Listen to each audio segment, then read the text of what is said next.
Hello everyone, Dave here, economics campaigner, Friends of the Earth. Just sending you a short video blog. It's been a busy day today. December the 3rd, as I record this, Wednesday, Autumn Statement Day. The Autumn Statement is one of the Chancellor George Osborne's two big economic speeches of the year. It's not the biggest one, that's the budget that happens in April. This is the one that happens sort of halfway through the year. And it's been a fairly ghastly affair, as these things tend to be.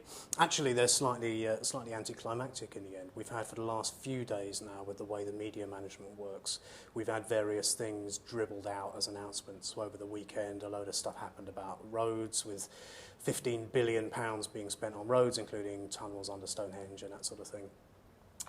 And yesterday, a whole load of stuff about flood defences, where my colleague Guy managed to tear apart the government's fairly unambitious flood defence spending plans and expose them for the unambitious thing that they were.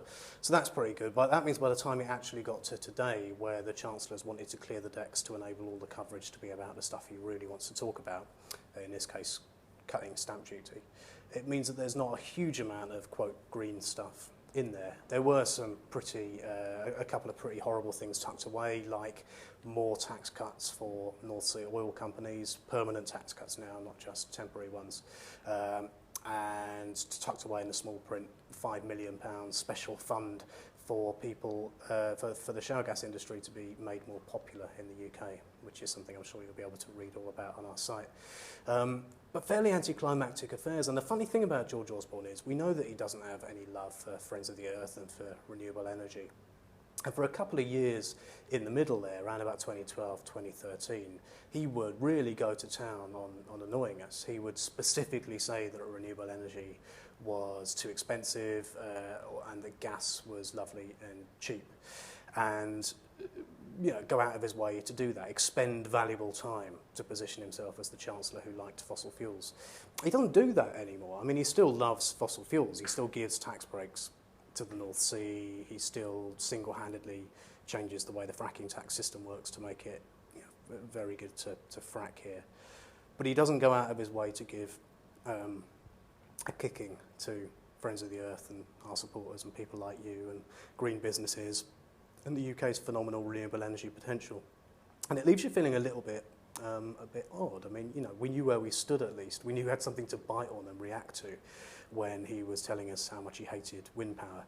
Now we're just reacting to the bad stuff, and there's very little going on. So we were just beginning to see some coverage trickle through now. The Financial Times have just published my comment about it. It went out on PA, the Press Association, so it's getting picked up.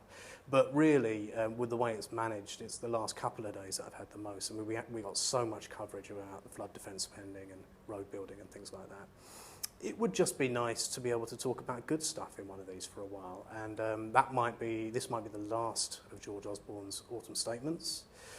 Who knows what's going to happen in the election next year. It would have been nice to have been able to say more positive things about him over that time, let's put it that way. But we are where we are. It's our job as campaigners to sell the benefits of the low carbon economy. We know that during the recession it was the low carbon bits of the economy, one of the very few bits that continued to grow. We know that the CBI, Confederation of British Industry, were calling for the Chancellor to stop being so irritating on low carbon.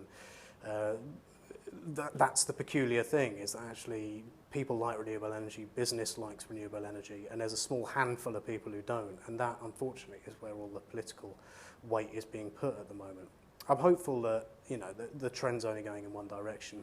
A huge amount of stuff going on at the moment about the price of oil and what that's doing to shale gas investments, and investors really starting to worry now about their bet that they placed that the oil price will stay high forever, which of course would have meant the oil demand will stay high forever.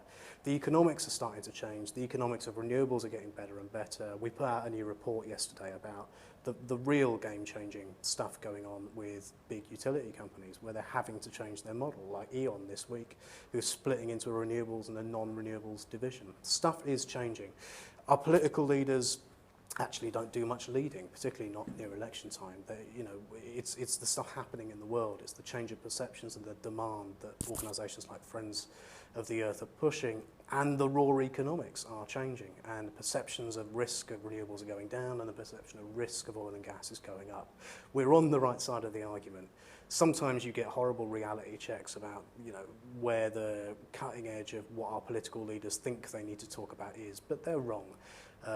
And that's the sort of stuff, you know, when I get a bit of time to say, as opposed to angry press reactions that I like to talk about. I know you guys get all that, so thanks very much for your support. I'll be in touch really soon. If I don't speak to you before Christmas, have a great and relaxing festive time, and I'll speak to you in the new year. Cheers.